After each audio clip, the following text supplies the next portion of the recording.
What's up, guys? This is day 7. Um, Now it's been a full week since I've started. Everything's going really well, so I think for my 7th video, I'm gonna go on and talk about something that has sort of been floating around in my head for a really long time. And it's just about my view of the arm wrestling community and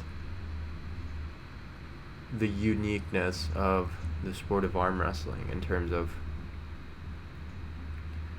the sort of the type of participation or the level of participation of the people in it. So this is what I'm trying to say.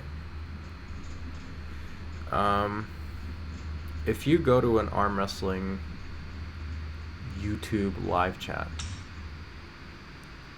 people donate $10, $20 over and over again, frequently, to ask a stupid question, right? Sometimes they don't even ask a stupid question. And why would you do that, right? Like, that's something that was actually really... it took me a while to get used to that, because I know I would have, but normally... So I would have, because I care about arm wrestling, and I want to support arm wrestling content creators, and I want to grow arm wrestling as a sport. But what surprised me is that there are other people who think like that as well.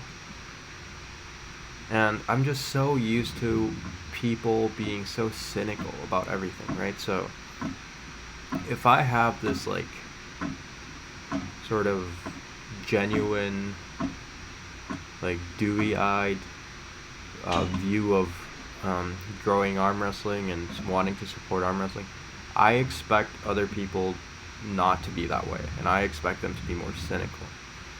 What's surprising is I'm not even the most, like, I'm cynical compared to other people, and so many people are willing to put in so much of their time, effort, and money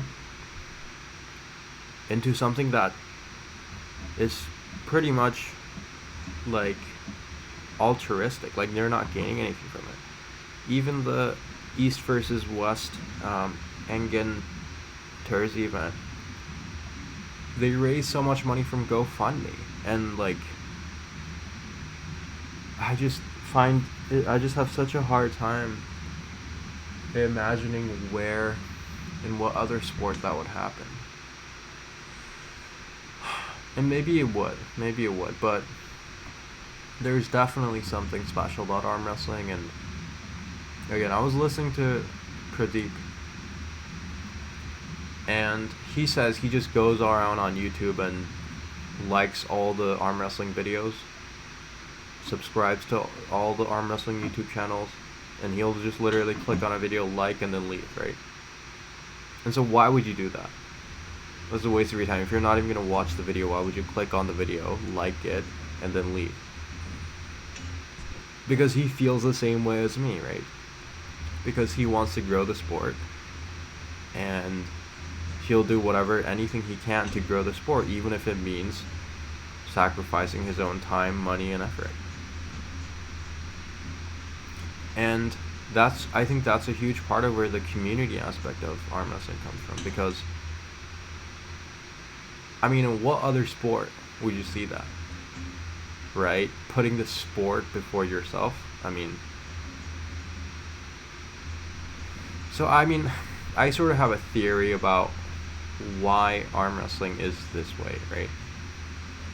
And to put it simply, it's basically because we get judged all the time for being arm wrestlers, and it's really shitty that there's such a huge gap between what the public perceives as arm wrestling and what arm wrestling actually is. And we also see the opportunity and the obviousness of arm wrestling becoming a mainstream sport, right? So these factors combine into just a yearning for the sport to grow big. Even if you don't profit from it, you still want it to happen. And I've felt this way for a while. I do the same thing as Pradeep most of the time. I always try to comment on videos, like videos, share videos, buy the pay-per-view instead of pirating it. You know, donate money sometimes. And I just feel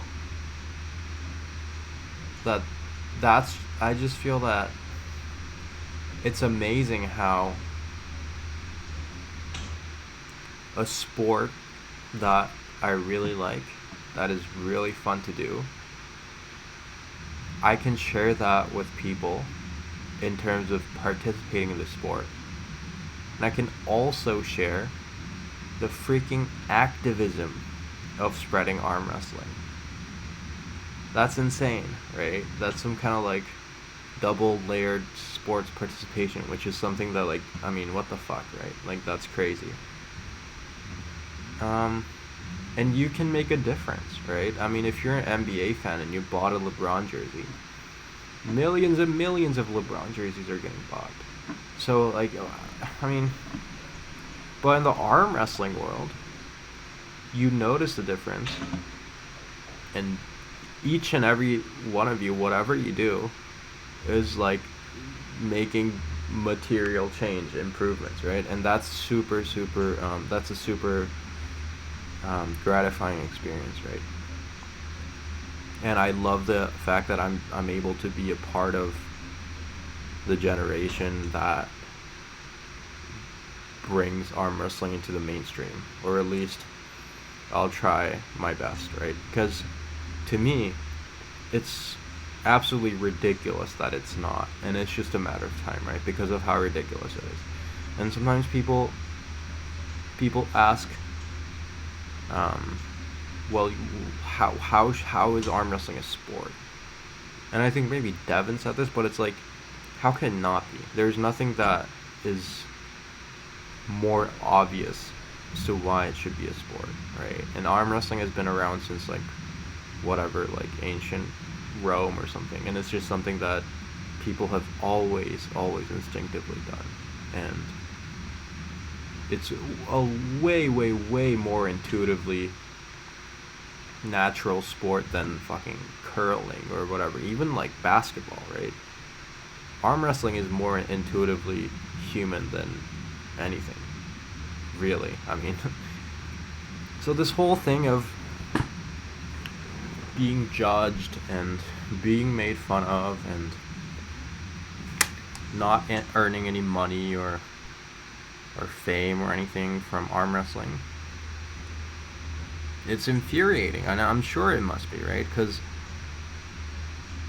I mean, I'm not in a position to gain anything from arm wrestling, but I'm sure like the top guys must feel this way, and they still do it, and they do it for the love of the sport, right?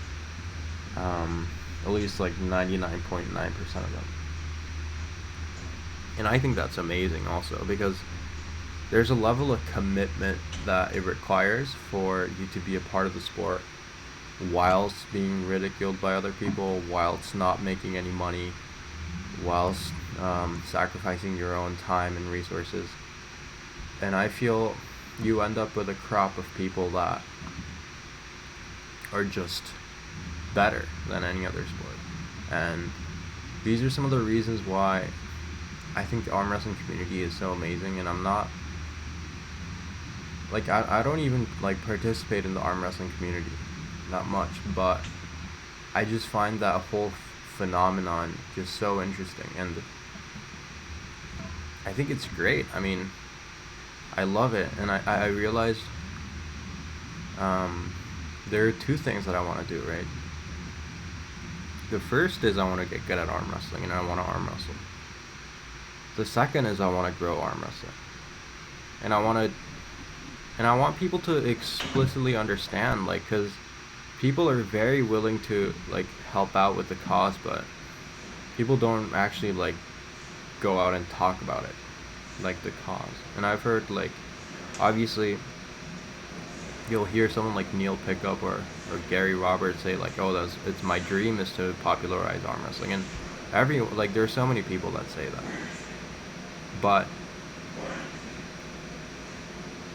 I mean, maybe most of you already realize, but you're also part of that journey, and you can be a part of that change, and you should be.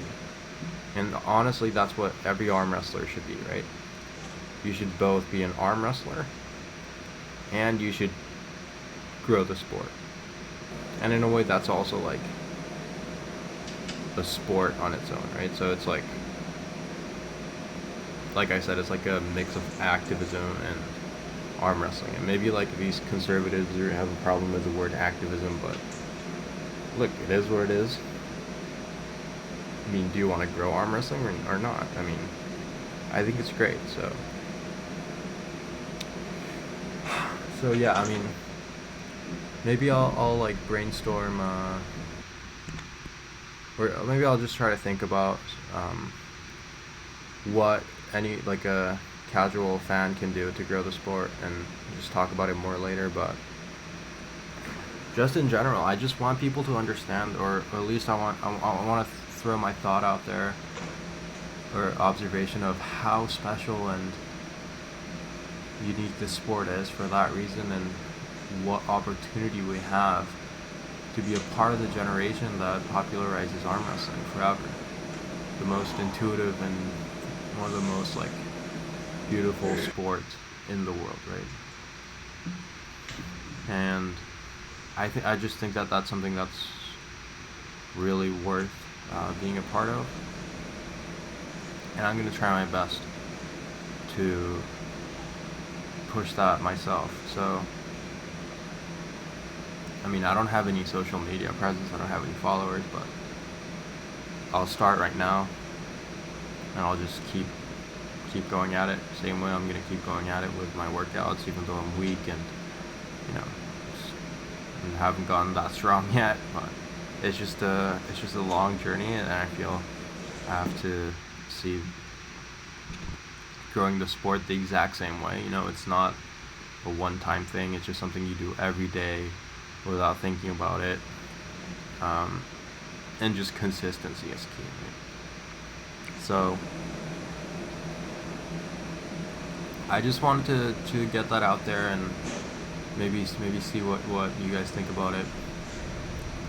And yeah, I mean, I just love that aspect of arm wrestling. So I guess I'm done with that rant, and I'll just sort of explain well, maybe I already did. So here I'm doing, so when I was doing these wrist curls, so last time obviously I was talking about how I had a problem with my form, with letting my wrist go back, so I was doing like full range of motion instead of going from neutral to curl. So I try to fix it this time. It felt okay. I mean, it felt like I was curling it a little bit with a dumbbell unbalanced. So maybe I talked about it last time, but I feel like I was just curling it with my bottom two fingers, so it was like a supinated curl almost, which, I mean, I don't really know how to fix it, because that's sort of where the dumbbell rests on sort of the palm of my hand, so nothing I could really do about it. And I also had this problem with my forearm coming off the bench as I was trying to curl the dumbbell in, because obviously that's the more, like, using my biceps is sort of what I should be doing, so my brain is just like, it's hard to stop it from doing that. So I tried like different body positioning, and I sort of settled on leaning on my arm a little bit to stop it from lifting up. And here I think that's what I ended up doing, and I felt really good. And I tried like different positions, like leaning over the bench a lot less, and I think I figured out how to set up for the wrist curl, so that's good. So I mean, I started off with the 35s, and I thought it was too light, so I went to the 40s, and then I went back down to the 25. So I think with good form, I can maybe go back to the 30s next time. Go for sets of 15 to 20. It's probably manageable. Here, I thought I could still do some more forearm, and I also wanted to heal up my pronator fast, so I thought maybe if I did some supination it would help with it as well, just because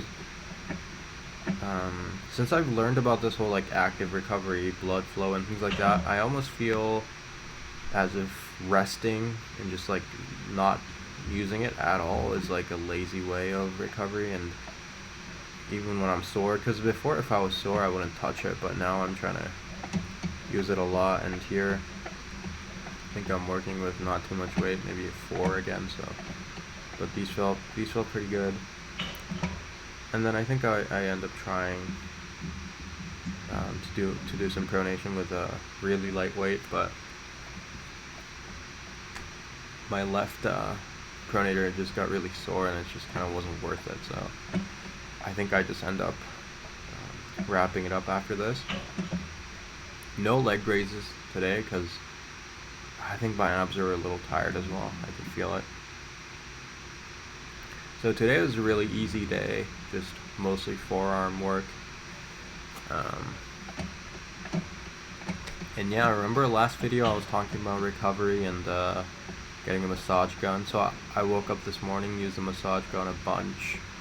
And I also got a cold pack, ice pack from Amazon, so I had that in the freezer. And when I came back, I put some hot water in a garbage bin, and then did like a hot and cold. I didn't record all of it, but basically I recorded me doing it once for each arm, my forearm, and then I also used the massage gun a bunch after that, but that's also not in the video. So in a few seconds you'll see me with the ice pack around my forearm, and then I put my arm in hot water. So I went 1 minute of ice and then 3 minutes of heat. So yeah, so that's what I found on the internet. Obviously this is my first time doing it, so it took a long time to set it up, and I'm sure I'll be able to optimize the process and look up some different ways of doing it if I maybe switch around the time or something like that. So yeah, that's the ice pack, and I'm just sitting here for a minute, and then once I'm done I go into the hot water. Same with the other arm. So yeah, that's it for the video. Thanks for watching, guys.